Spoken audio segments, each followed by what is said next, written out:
Amanda, I want to play a game.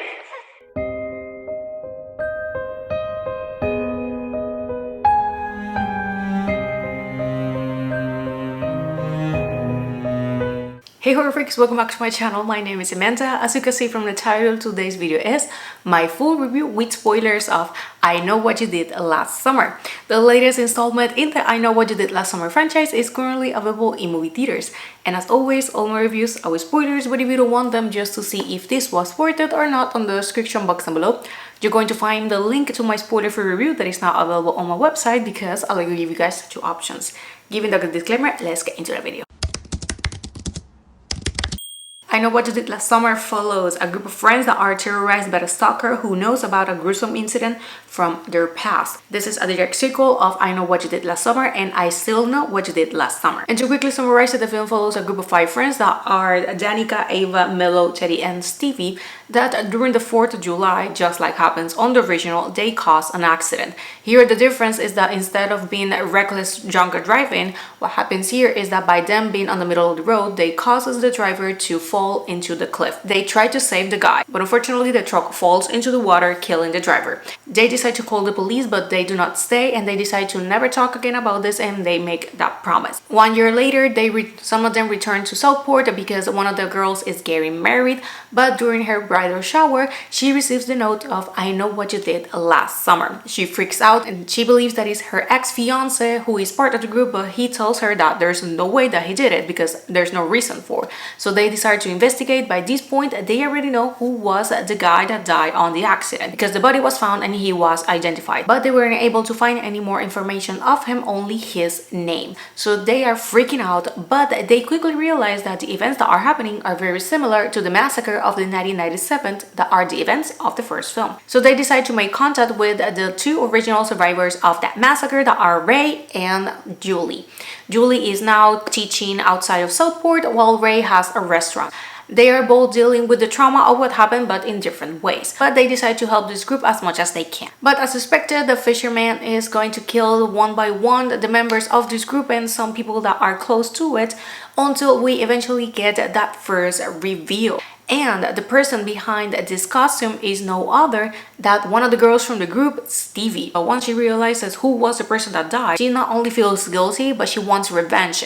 And she wants to kill the people that provoked this, that are her group of friends. And during that reveal, we have Danica, Stevie, and Ava on a boat. Ray appears to try to save the day. Stevie hurts Danica and pushes her to the water. But then Ray shoots Stevie and she also falls into the water, leaving Ava with him as the sole survivors. This is the second plot twist, and is that Ray knew all along and he was actually helping Stevie. But Julie, she's able to realize that Ray is behind all of this with Stevie, so she goes and is able to help Ava, and at last Ava kills Ray, leaving Julie and Ava as their survivors. But then it's revealed that Danica also survives.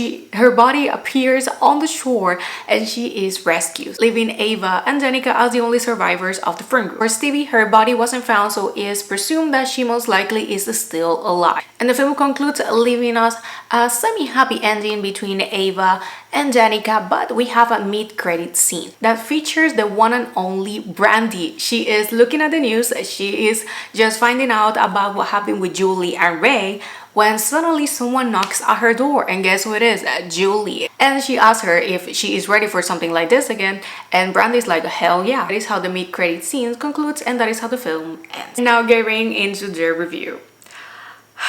God, this was an experience. I'm not gonna lie, I didn't have high expectations. By the trailer alone, I knew that this film wasn't going to be as good as expected, but I wanted to be as open-minded as possible. So I decided to go with an open mind to watch this movie. Unfortunately, that didn't really help. Now, let's get first into the positive aspects. First, it was great to see Julie and Ray once again. And this is a major spoiler, but I have to say it because I really want to talk about it, and it's that although Sarah Michelle Gellar, she said, I think that was almost a year ago on an interview, that she got the offer to return, but she said no because her character, Helen, was dead. She does reappear. is on an hallucination, so she's not brought back from the death. She is featured quite a lot and she's mentioned quite a lot. We see the old store, we see pictures of her, we even have someone that is wearing a shirt. But eventually Danica is having a nightmare and she is seeing someone with the crown and dress and all of that, and also the hook, and when the person turns around, it's no other than Helen. Wanted to scream, but I didn't.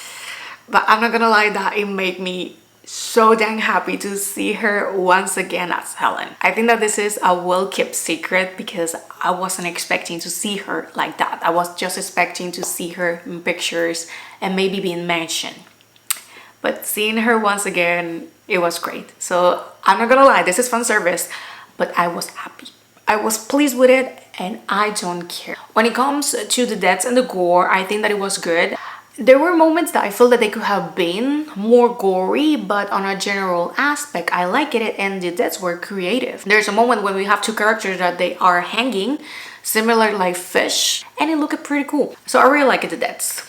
And also that I didn't find the film to be boring. Sometimes films, when they aren't good, they tend to turn boring, but luckily at least this one was entertaining enough for me to keep being engaged in the story.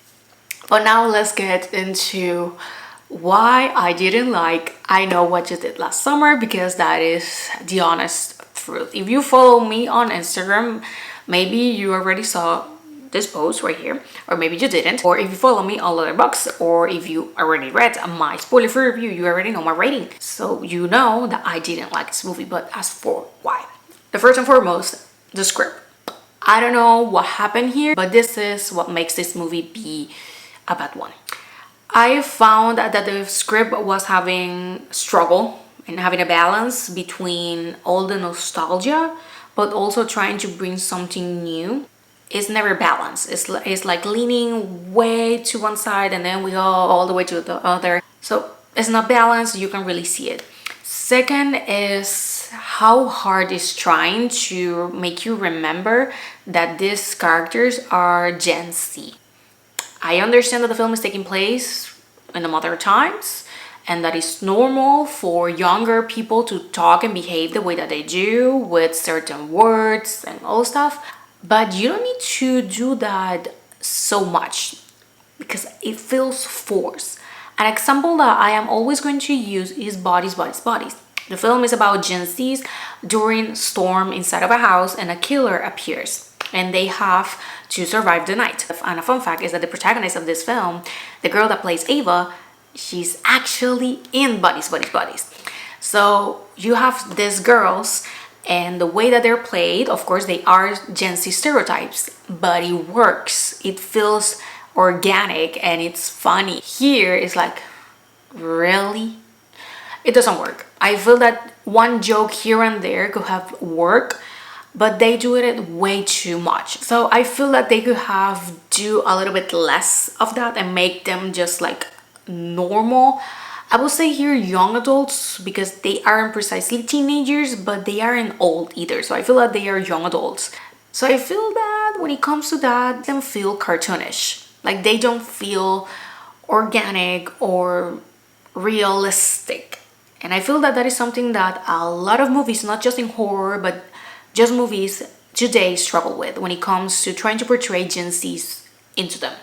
The majority of them, I have found that they struggle with that and they just follow the stereotypes of social media. Here, that happens. When it comes to the plot twist of Ray being part of the whole deal, unfortunately, that is extremely predictable. If there's one thing that this film fails is to hide the identity of the killers. Because here we have two that could be considered a huge plot twist, but the problem is that you can see it right away. When it comes to Stevie, it's a little bit harder to make the connections, but they are still there. As an example, she stayed very close to Danica throughout the year and now they are really good friends. And when Danica gets the note is during her bridal shower and she's opening the gifts. Guess who was handling the gifts? It was Stevie. So it was pretty easy for her, of course, to put the note there. But that is of course a connection that you're not going to make until she gets revealed. But once she gets revealed, everything clicks together because she gets revealed by a picture. But when it comes to Ray, and actually Ray is the boss of Stevie. So it makes complete sense. But when it comes to Ray, it's way obvious because he stayed. He is pissed that the town is trying to erase what happens. You can really tell that he hasn't been dealing with his trauma in a healthy way. So it would make complete sense that he just went on a rampage of trying to kill people. But it's also the way that he behaves. Everything around him just says, I am the killer. So when he gets revealed, I was like, I just knew it, because you just know. Sometimes you don't need much. You just know who is going to be the killer. So for me, the reveal wasn't that shocking because I was expecting it. If there was something that I was also expecting, was to be some sort of cult going around, because of some certain characters and the way that everyone is behaving, and we have like a church and all of that. Like at some point I thought maybe this is a cult thing and they are all involved, but no. But I thought that at some point. Comparing it to the original film that makes a great job hiding the identity of the killer, I was expecting this movie to do the same. But unfortunately, that didn't happen. One of the other reasons why it didn't surprise me, Ray being the killer, is because we already saw that on the first one.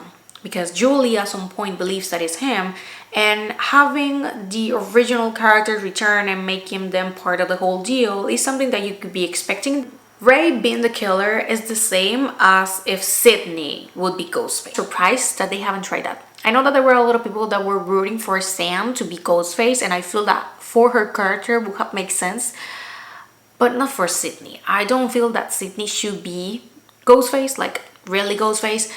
She has wore the costume before, but like she being actual Ghostface, I don't feel that she should be. Ray being the killer is kind of expected, but at the same time it's like, you really did that to his character, did you? When it comes to the soundtrack, the cinematography, those things were okay, nothing outstanding. I feel that at the end of the day, this is not a memorable film.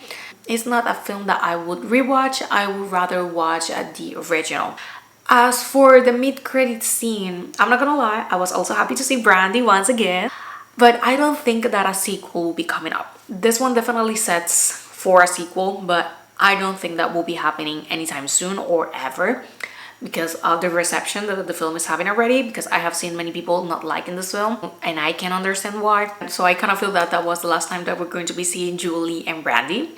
To be honest, I don't feel that this sequel was necessary, just like the majority of them. And so I am a little bit disappointed, but at the same time, I am not surprised. So for me, unfortunately, I Know What You Did Last Summer 2025, it's a 2.5 out of 5 and a 5 out of 10. At least it's not as bad as the show that came out a few years ago that I did the review on that. I'm going to tell you to watch that video because I just know that that video is awful. I just know that I hate my old videos because I just know that they are bad. But what I can do tell you is that the show is awful. That is crap. Don't watch that. It's one of the worst things I have ever watched when it comes to horror series. Trust me on that. It's awful. It's not worth watching unless you want to waste your time. So that is something. At least this one is better than that show, and definitely better than the standalone sequel that will be the third one. We don't talk about that. So this one is better. If I had to do a ranking of the franchise, it will be the original, I Still Know What You Did Last Summer, this one, then the show, and I Will Always Know What You Did Last Summer. It's not a hard ranking at all. But with this, I have ended this video. Thank you so much for watching. Let me know down below your thoughts if you watched this movie. I really wanted to like it. Probably I was hoping that maybe I was going to enjoy this a little bit more, but unfortunately that wasn't the case. But thank you so much for watching. Let me know down below your thoughts, and I'm going to see you guys on my next video. Bye.